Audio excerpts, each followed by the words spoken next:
Friends, मैं फरीदा, आप देख रहे समाचार खबरें हिंदी टीवी न्यूज। आइए देखते हैं आज की बड़ी खबरें। 7 राज्यों में हुए उपचुनाव के नतीजे बेहद शानदार हैं। इंडिया गठबंधन 13 में से 10 सीटें जीता है, एक पर एक इंडिपेंडेंट की विजय हुई है। भारतीय जनता पार्टी वाले 13 सीट लड़े थे, 11 सीट पर हारे हैं, मात्र 2 जीते हैं। यह देश सिरे से बीजेपी को नकार रहा है।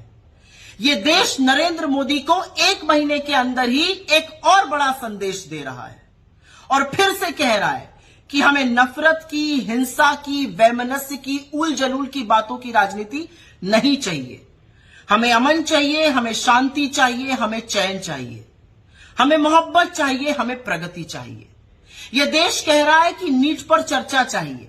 यह देश कह रहा है कि मणिपुर के घाव पर मरहम चाहिए। यह देश कह रहा है बेरोजगारी और महंगाई से निजात चाहिए। एक संदेश प्रभु ने भी दिया है। पहले अयोध्या हारी बीजेपी और अब बद्रीनाथ धाम हार गई। यही नहीं, बीजेपी अयोध्या, ये सब राम जी से संबंधित जगह हैं। अयोध्या, सीतापुर, बस्ती, प्रयागराज, चित्रकूट, कोप्पल, नासिक, रामटेक, रामेश्वरम सब हारते हुए अब बद्रीनाथ भी हार गई।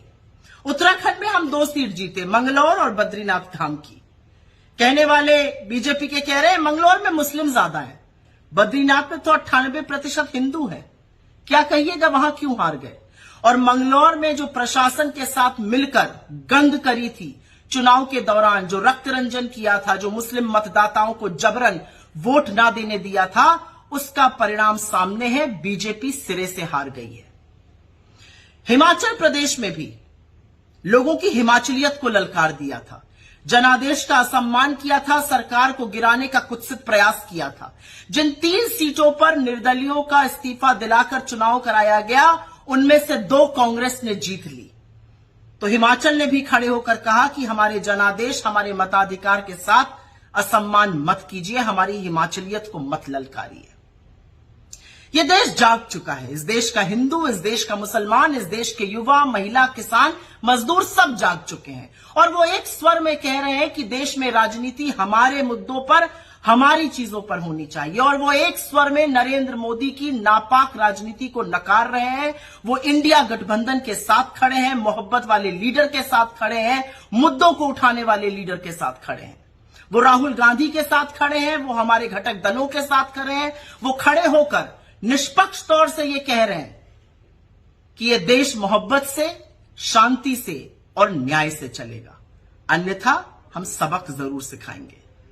क्या आपका एनजीओ है और काम करने के लिए डोनेशन चाहिए, लेकिन 12 ATG सर्टिफिकेट नहीं होने की वजह से डोनेशन नहीं मिल पा रहा है? तो आप RTI SK एजेंसी से संपर्क करें। RTI SK एजेंसी से संपर्क करके 12 ATG सर्टिफिकेट बनवा सकते हैं। उठाए फोन और लगाएं कॉल